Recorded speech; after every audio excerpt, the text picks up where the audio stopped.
Argivian Archaeologist is pretty cool.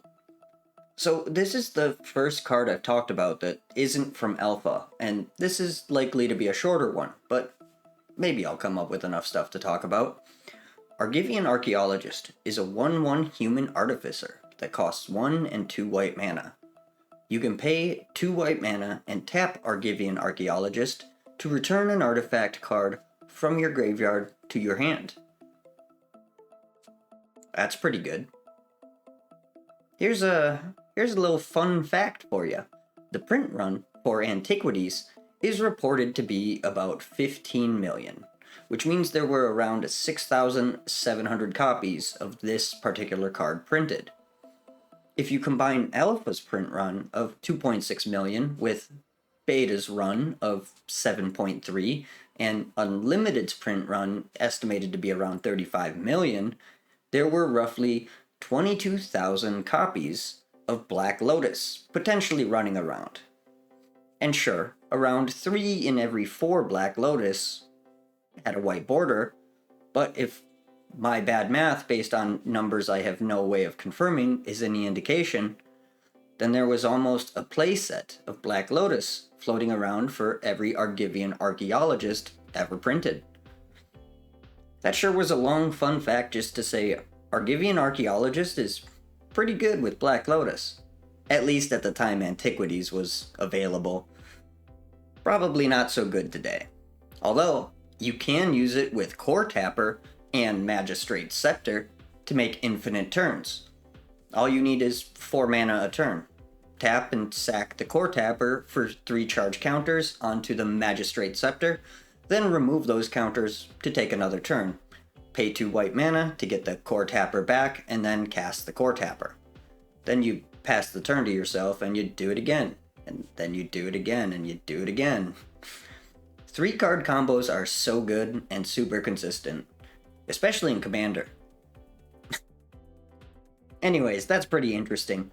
It is really funny with Black Lotus, though, because you can crack the Black Lotus for 3 white, tap, spend 2 white to get the Lotus back, and then cast it again because it costs 0, and you can net 4 mana. That's pretty neat.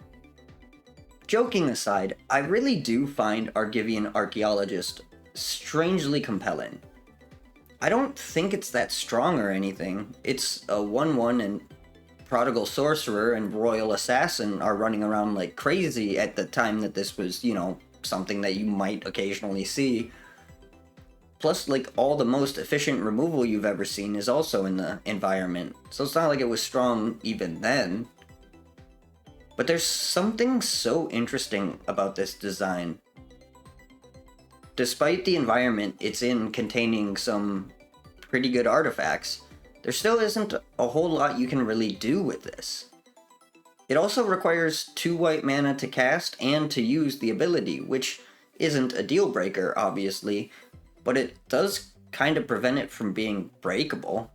Now, I'm not saying you couldn't scour through every Magic card ever printed and find some way to untap this indefinitely on a turn and, use Black Lotus, but, well, actually I am saying that. I don't think there's a way to generate infinite mana with this card, at least not one that's not like a dumb Ruberg fucking 18 million card combo. And since it doesn't put anything onto the battlefield, it's actually pretty difficult to abuse this card in any real way. I think that's kind of interesting. It's such an interesting, okay card to me. I don't know. I guess maybe the thing that I find so interesting about this design is that I look at it and I'm like, you could cast a Black Lotus twice in a turn. So it's kind of good with Black Lotus, but maybe just kind of good. I don't know, guys. I can't really describe why I like this card so much, but I really like this card. It's really captivating to me. I don't know. It was only printed the one time in Antiquities, which was a small set of about 100 cards, or 85, depending on who you ask. And this came out in 8 card packs. And there were only 2 print sheets. A common print sheet, which would have 6 cards in each pack, and an uncommon sheet, which would have 2 cards in the pack. Some cards appeared on the uncommon sheet 3 times, others only twice, and 26 cards, including Argivian Archaeologist, appeared on the uncommon sheet only once. Although I guess you could say it was technically only 20 cards that appeared only once on the uncommon sheet, because there are 3 different strip mine arts on the uncommon sheet and 3 different Mishra's Factory arts on the uncommon sheet. So depending on how you argue whether they're the same card or not, is whether you believe they're 3 different U1s or a U3. The art is really interesting though. This card was illustrated by Amy Weber, and I very much like this art. It's weird. You've probably been wondering when I'm going to mention that this is like a Magic card with like a Walmart employee on the art. Like, he's clearly wearing khakis, right? And that appears to be a polo shirt. That's incredibly strange, especially for the time. And I don't know, I guess I just kind of think that's really funny.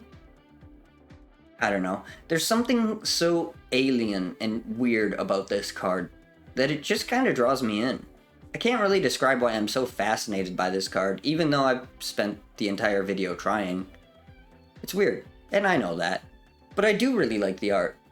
The skull is hilarious to me, but the starry sky is just fantastic. The sand is kind of really bad, but I think that just makes the whole thing funnier to me. But yeah, I don't know, guys. This card speaks to me, and I'm not sure why. But I guess the flavor text really hits home, so let's end the video on this. Fascinated by the lore of ancient struggles, the archaeologist searches incessantly for remnants of an earlier, more powerful era. Also, did I mention this is pretty good with Black Lotus? Yeah, that's all I have for you guys today. If you think I'm funny or entertaining, you can find my Discord in the description. You can like the video if you liked it. You can also subscribe if you give a shit, but either way, I hope you have a magical day. Thanks for watching.